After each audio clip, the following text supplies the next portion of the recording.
So the other day I was on YouTube and I saw a hashtag. It was done by Tarot by the Pines, if I'm not mistaken.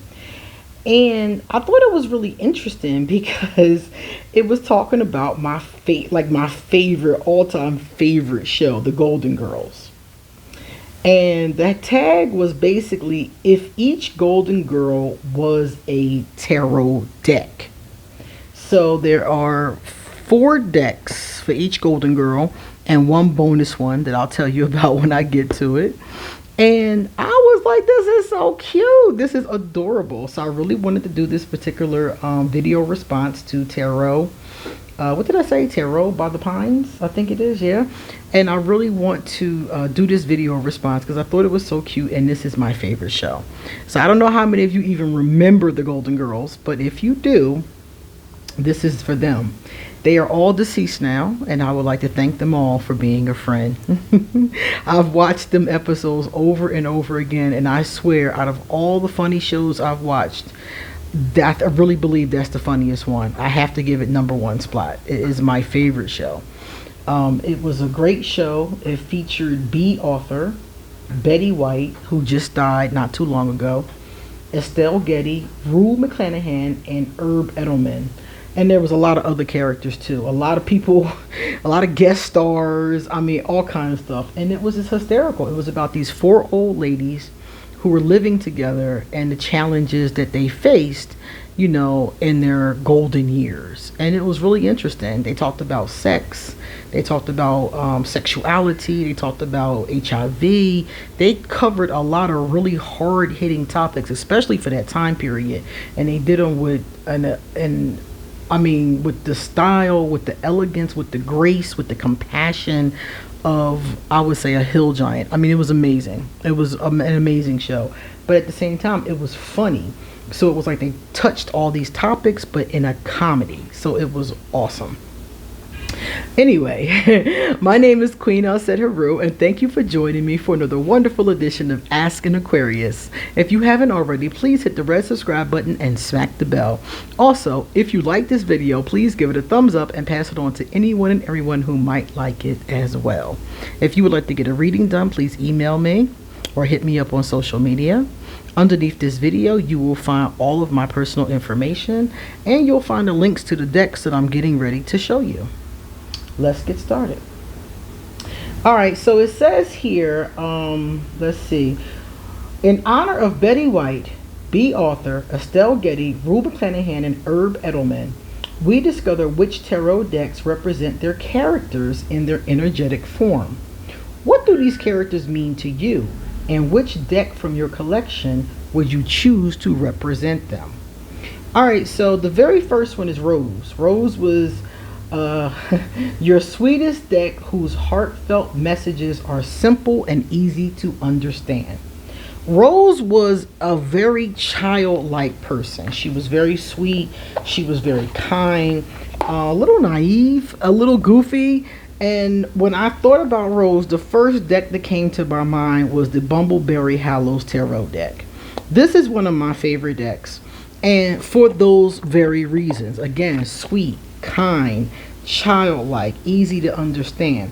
It is a pippish deck, as you're getting ready to see. Let me pull it up. I'm going to show you a few of the cards. It is a pippish kind of deck, but at the same time, because I don't usually like pippish decks, but at the same time, it's really freaking cute. And I love the little animals. And like I said, they remind me of her energy. That sweet energy. She was kind. A little surprising at times, though. Like, she would surprise you. And that's how this deck is. It's easy to understand. The messages come through like, you know, like butter.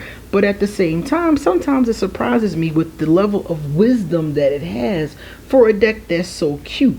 And I feel like that about Rose. Like, she had a great deal of wisdom for somebody who was so goofy and childlike and kind of cutesy at times, you know. And that's what this deck gives me. I love this deck so much. I keep this deck with me. Even if I'm not using it, it stays right by me because I just love it. On a day when I'm having a difficult day, I will pull out this deck. And that's how Rose was. She's the kind of person who could definitely lift your spirits as well. But like I said, it's the cute, childlike energy of it that really made me choose this particular deck. So again, that is the Bumbleberry Hallows Tarot. Now, the next deck, I love Dorothy. I don't know, I have a hard time. People always ask me who is my favorite Golden Girl, and I have a really hard time. To be honest with you, Rose was my least favorite. Dorothy and Blanche, I would say, are my first two runners up, right behind Sophia. You know, it's hard for me to pick which one. So the next card we're going to do, the next deck we're going to do is Dorothy. Dorothy says, a deck that is sarcastic yet loving. A deck that knows you know better. Dorothy was like that. She was a high school substitute teacher, and she knew you knew better. She was very funny. She was very sarcastic. She wasn't sweet like Rose, though. She was very straight up. Sometimes kind of cranky, quite frankly.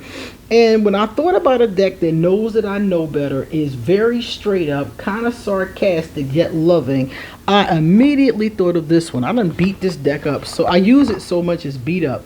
It's the Nefertari Tarot. This is Dorothy to me. Sarcastic, no nonsense. Let me show you some of the cards. But it knows I know better. This deck knows I know better. I'm a priestess of Mayat. I know better. You know, when I make mistakes, I know I ain't had no business. You know, I know I could have been more self-disciplined. The Egyptians have taught me better than that. But, you know, sometimes I still mess up because I'm human.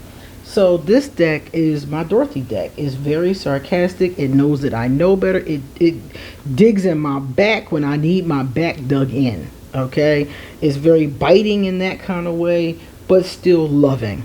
You know, I love this deck. It's one of my easiest decks to use. I can read this deck with any person, any topic, any conversation. So if I'm talking to somebody on the phone doing a reading and I don't remember or I don't know what deck to use, or I'm stuck on what deck to use, I can always grab this one. I can read anybody with this deck. So it very much reminds me of Dorothy in that kind of way. Dorothy can read anybody. She's sarcastic and biting and will read you to filth, honey. She was an awesome character. Her name was Dorothy Zbornak. I used to love her name. I still do. So that's my Dorothy deck. That is my girl. Now, let's see the next one. It says here, let me read it to you. Sophia. I'm going to do Sophia next. A deck that tells a story, but whose message is clear at the end. I picked this deck for that one, the Relative Tarot. This deck does tell a story, and I'm going to pull them out. And not only does it tell a story, it's an awesome deck too. The guidebook is amazing. The box it comes in, great deck. Highly recommend it. But it does tell a story, but it doesn't just tell one story. Sophia was known for her stories. She always told these stories about growing up in Sicily. And she would always start it with, picture it. 1910, you know, picture it, you know. And these cards remind me of the stories that she used to tell. First of all, these it would be around the time of these cards based on her age, okay? This would be around the time period that she was a young girl for some of these cards. Some of them are older than others. But she grew up in Sicily, so these are not specific to that particular culture, but you do see a lot of things that Sophia would have been very familiar with. You see a lot of stories, you know, coming up with these cards. And it says here, it's very clear what the message is. Sophia, she'll tell you a crazy story, and you don't know if the story is true or not. That's the thing about Sophia. One time she told a story about how she had an affair with Pablo Picasso. And Dorothy was like, "You're lying, Mom." She's like, "You're lying." Because Dorothy was Sophia's daughter. It was hysterical. And sometimes she clearly was lying, but she didn't tell these stories, to big up herself. She told these clever stories to give a message. When I was a girl, whenever somebody told stories, it was to convey some type of message. And that's what Sophia did. So this particular deck reminds me of it. And also some of the outfits that are in here, I think she might have actually worn, because remember, she was like 90 years old in 1986. So that means that she was around at the end of, what was that, the 1800s? She had to have been born. I don't know exactly when she was born, but she would be familiar with some of these outfits, some of these styles, from when she was a girl. So I also thought that was cool as far as picking out a deck for her, because I was like, well, she would have been actually familiar with a great deal of some of these things and some of these people, like Harry Houdini, for example. I'm sure she would have been familiar with who Harry Houdini was, and she would have been familiar with Europe during that time, at least the part of the world she was from before she came to the United States. So this is my deck for my dear Sophia. All right, let's see.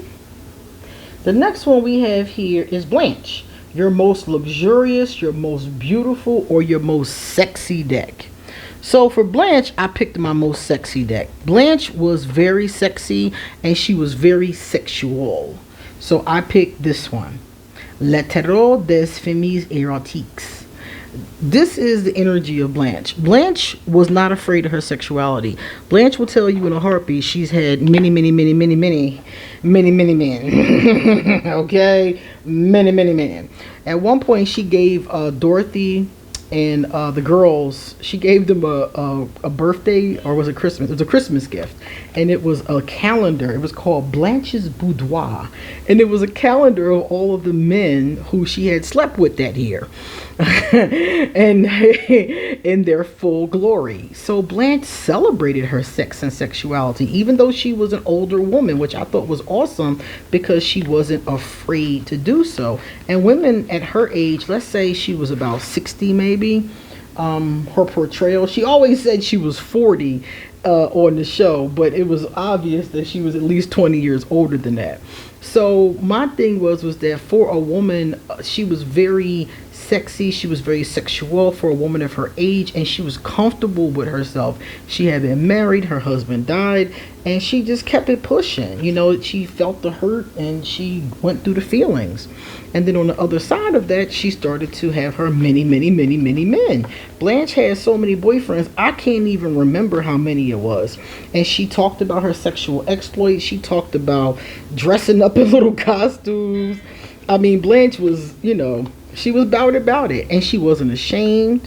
I remember at one point her talking about like safe sex, but she was sexy. She was very sexy. Always had on red lipstick, and and she was very into her men. And at the end of the series, she never got married again. Dorothy got married, but she never got married again. She just kept on enjoying her men. So this particular deck reminds me of her, not only because it's my sexiest deck, but also because there is a beauty to this deck. And I have other decks that are sexy, but this one reminds me of when Blanche would have been a girl. Blanche would have been a young girl, or let me see, I don't know what time period this is, but I'm assuming she would have been a young girl, or it would have been right after her generation. So this would have been like her mother's generation, and she would be familiar with these styles and these outfits and things like that. So that's what made me think about this particular deck, because I was like, yeah, this is the kind of thing I would expect from Blanche. She wasn't like pornographic or anything, like I said, but very sexy and very sexual in a very empowering and passionate kind of way. So this is my Blanche deck for that reason. Now, the last deck is hysterical to me because it's only 4 Golden Girls and that's it. So then when I saw number 5, I'm like, what's number 5? It's Stan. It's me, Stan. Stan always came to the door. Stan was Dorothy's ex-husband. He left her for a stewardess, the bastard. And that's why Dorothy ended up living with the other girls, because he divorced her, and the other girls, their husbands were dead. So Stan always came over wanting to eat, wanting cheesecake. I mean, Stan he wouldn't go away. It was like, you divorced her, go away. He would not go away. He reminds me of Steve Urkel from Family Matters, that person who just won't go away. Except Stan wasn't their neighbor. He lived in Miami, which I thought was weird, because it was like, after you divorced her, they lived in New York. And after they got divorced, I'm like, well, why did you move to Miami? Why didn't you move somewhere else? But of course, you know, they were both in Miami. So Stan would not go away. So Stan is our number 5 deck. And it says, honorable mention. Your nostalgic deck, a deck you would never part with or can't get rid of. Well, they couldn't get rid of Stan. I could get rid of this deck, though. I can't part with it, though. Let me show it to you. This is my Stan deck. It's me, Stan. This is my Stan deck. The reason why it's my Stan deck is because I will not part with this deck. But I don't use it. Just like Dorothy. She wasn't with him, at least most of the time, because they did do a cameo where they got back together for a little while. But this deck, I don't really use. I have never done a reading with this deck. As you can see, the edges are perfectly pristine. It's clean because I've never used it. But I won't part with it. I refuse. I love this deck. I love the images of this deck. I love the things that are written in this deck. I love when you look at the bottom of this deck. Right down here, it tells you a keyword and it gives you some zodiac information. I love that. I love that it's LGBTQ plus friendly. I love that. I love this deck. But as you can see, as I'm putting it in here, this deck is, these cards are Pee Wee Herman size. I used to watch this show called Pee Wee's Playhouse when I was a kid, and everything was humongous. Everything was oversized. That's how these cards are. Now, I appreciate that, because I appreciate being able to see all of the beautiful artwork that is on display here. But at the same time, it's impossible for me to shuffle this deck. I probably could do it on the side, maybe, but it would just be very awkward for me to shuffle this deck and be able to use it in my videos or in my readings. So it doesn't get used. I just look at it. I look at it and admire it, or I pull like a daily or one card with it, but I can't use it for spreads. But I'll never part with it. This deck will forever be in my collection because I love how it looks. I love the messages that it conveys. It's a very beautiful deck, as you can see. I like the artwork. I like the diversity. There's bigger people, younger people, all kinds of different, differences in here. It's a little bit messy too. Look at all that stuff all over the place.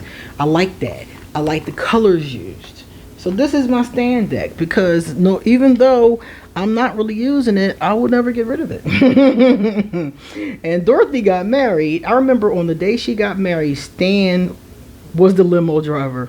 The poor dear got into the limousine, and the limousine driver turned around and it was Stan.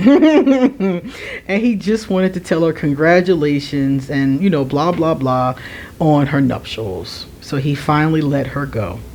But I'm very sure Stan never really left the picture as long as he was alive, because he was the father of her kids. And any of you who co-parent with somebody, they're never truly gone, So this is my Stan deck. So I really enjoyed doing this particular video response. I want to thank Tarot. What did I say his name was? Tarot of the Pines. My memory is gone, you guys. I'm getting older. Let me show you. That's him. That's the gentleman right there. And I want to thank him for this awesome VR, this awesome hashtag. And I had a great deal of fun doing it. And if you're somebody who's never seen the Golden Girls, it is definitely worth a look. It wasn't the most diverse cast. Every once in a while, a person of color did come on it, or a different type of person. There was a Cuban guy. There was an African American guy. African Americans a few times, actually. I remember at one point, Blanche's father had an affair with an African American woman who was Blanche's nanny. Oh, it was the biggest scandal, right? But it's a really great show, and I do recommend it. All right, guys, you come back soon because I got a lot more to say. See you later.